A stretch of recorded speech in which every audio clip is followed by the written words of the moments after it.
Hi welcome to my channel Healthify Odisha.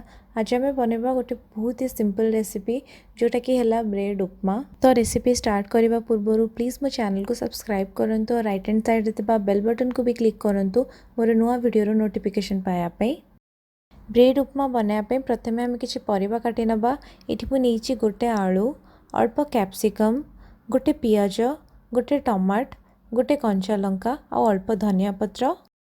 एबे आमे गोटे पैन रे अल्प पानी गरम करवा आउ सेथिरे कटा हैतिबा आलू को पकेबा आउ याकू कवर करिकि आलू को सिजिबा पई दबा। आउ आलू सिजि जिबा परे ताकू आमे गोटे प्लेट रे बाहर करे नबा। एठी मु स्मॉल साइज रो 6टा ब्रेड नेइछि ताकू आमे तावा रे पकेकि तार दुई पट को भलरे भाजी नबा।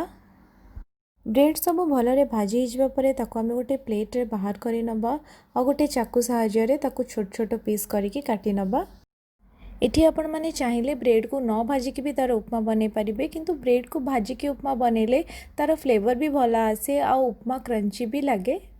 एबे आमे उपमा बनेबा स्टार्ट करबा। सेति प्रथमे गोटे पैन रे गोटे स्पून तेल गरम करबा।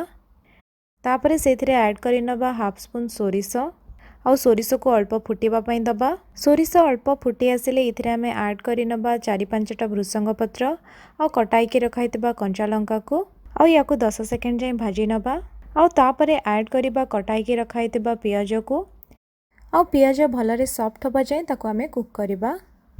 एई टाइम रे आमे टमाट को ऐड करिबा आउ तापरे सेथिरे पकेबा अल्प लूण आउ अल्प हळदी पाउडर को आउ सबु को भलरे मिक्स करिकि याकू कवर करि नबा आउ टमाटो को सॉफ्ट होबा पई दबा।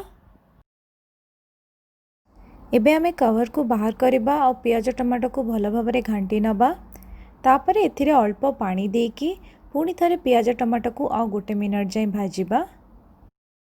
तापरे कटाई की रखाइतबा कैप्सिकम को ऐड करिबा आ ताको मीडियम फ्लेम रे गोटे मिनट जाए कुक करिबा।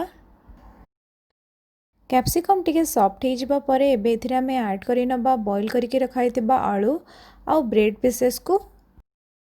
एबे सबु को भल भाबरे मिक्स करि नबा आउ याकू 2-3 मिनट जाए मीडियम फ्लेम रे कुक करिबा। एई टाइम रे आपण लूण को चेक करि नियंतु, जदि कम थाए ताहले अल्प लूण ऐड करि दियंतु। तापरे एथिरे आमे ऐड करि नबा अल्प लेंबू रस को आउ लास्ट रे एथिरे अल्प धनिया पत्र पकेई नबा आउ सबु को मिक्स करि नबा और गैस रो फ्लेम को भी ऑफ करि दबा। आउ एठी हमर गरमा गरम ब्रेड उपमा रेडी हो गला। चलंतु एबे आकु आमे सर्व करिबा। आपण माने भी एई रेसिपी को घरे ट्राई करंतु और केमिति लागेला मते कमेंट सेक्शन में जणांतु। मु पुणी आसीबी गोटे हेल्दी वाला रेसिपी नहीं कि सेतिके जाए हेल्दी खांतु और हेल्दी रुहंतु।